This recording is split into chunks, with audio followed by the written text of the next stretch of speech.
just emerged from the attic. That would be that door to my right, and looking down the corridor, also the project for today, that varnish is going to come up, it's going to get sanded back. We thought it was actually pine floor when we first saw it, and we've got my doubts now, it might be something else, but we'll give it our best shot. The idea was to have more of a white coloured floor. One person we spoke to said that a yellow sort of wood doesn't really go well under a white oil, but somebody else said it doesn't matter, so I'm going to try with the very bottom step in the basement. That'll give us a good idea of what we're able to do. Apologies for the boxes and stuff. We had started moving things over slowly yesterday. Right, we'll come to the end of the hall. This room will probably become my study. Fairly standard. This is the original part of the house, so it has been renovated a little bit. There's the view from the study window. Has been renovated a little bit, but not extensively. In this room, you can see, you know, in the 1950s they had quite small bedrooms, but hey, if I'm just working here, what's the big deal? That needs a bit of TLC. This was, I think, the ironing room when the old owners were here, so let's see if we can catch our neighbours in the bathroom. No, nobody's up. There we go, there's another view to the next town over there, the forest just down the hill. So we're pretty much on the outskirts of the village here, but hey, there are 900 people living here in total, so. The room that Karen claimed for herself, with a green wall. I think she's going to remove that as soon as she can. So this will be her study. She was quite taken with the balcony outside.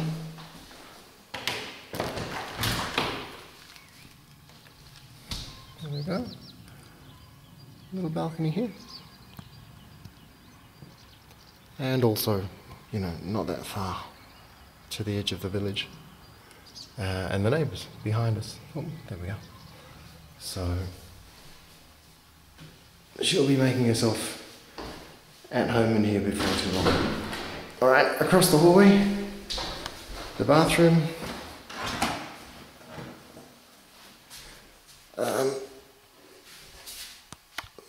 There's our shower in the corner. I'm not sure if you're picking that up.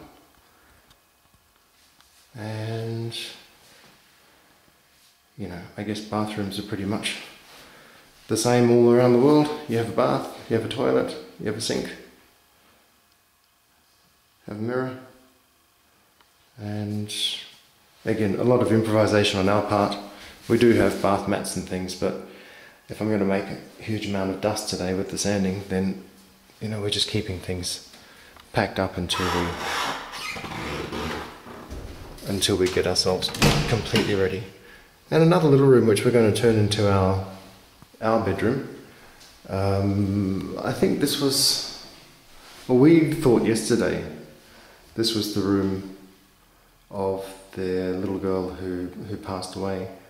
They weren't using this for anything much other than storage, so it's kind of sad. We found a small photo of her in the bathroom mirror yesterday evening. She's actually older than we expected her to be, and you know, this sort of kids kind of stuff in here.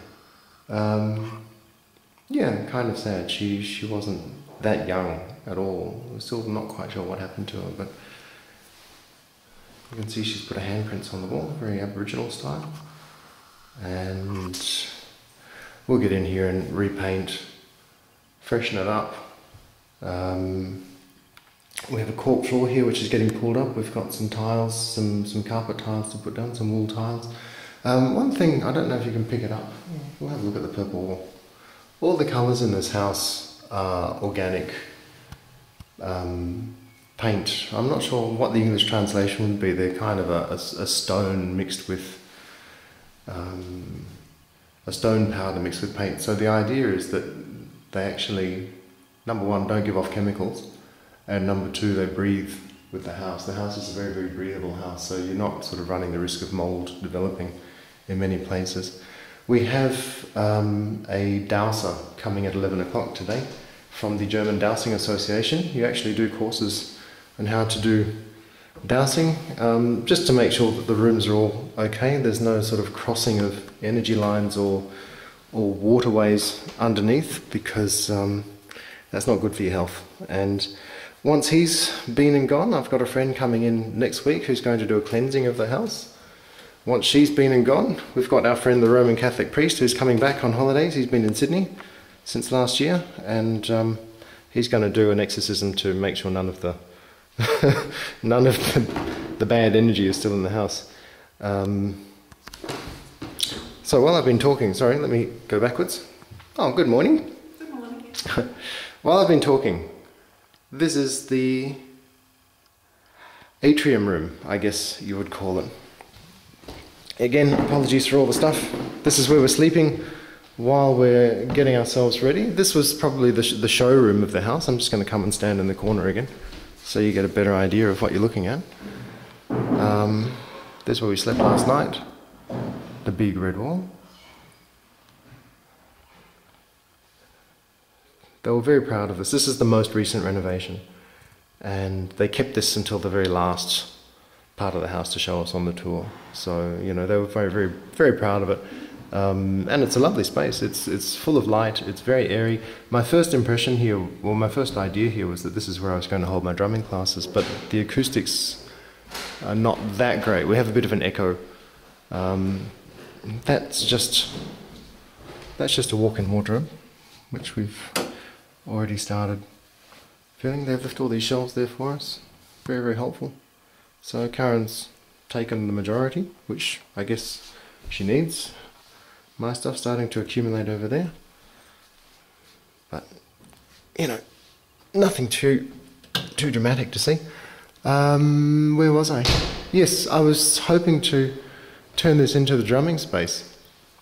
But I think, I mean, there's certainly a lot of room for the noise to go, but the echo in here is already quite pronounced, and the neighbour is very close there. The neighbours are very close there, and I'm just a little bit concerned that we might be too loud if we have 5 people banging away. I'm certainly going to bring a drum up and have a go, see what the end result is, but I've got my doubts about it. Let me just come and stand in the corner, give you another perspective. Okay, there's last night's bed. The previous owners were using this as their television room, their lounge room now. So you can see those holes in the wall. That's where they had a very, very big screen television, and they had speakers behind me here. Karen and I are talking about, well, again, we need to just, you know, spend time in the house and get used to using the spaces and see where we're going to be most of the time. It's a nice spot up here. We're talking about maybe turning this into a home cinema, putting a projector on the ceiling somewhere. I mean, we've got a couple of walls that we can choose to project on. The other option for me was to use this to teach my Qigong and Tai Chi classes, which I think would also be nice. Part of me says yes, it'd be nice, and then, you know, it's a sizable portion of the house that we can write off on tax. And part of me thinks, well, I don't know if I really want people coming into my house every week, and a home studio sounds quite nice. We have a small landing up here as well. This was the old owner's bedroom.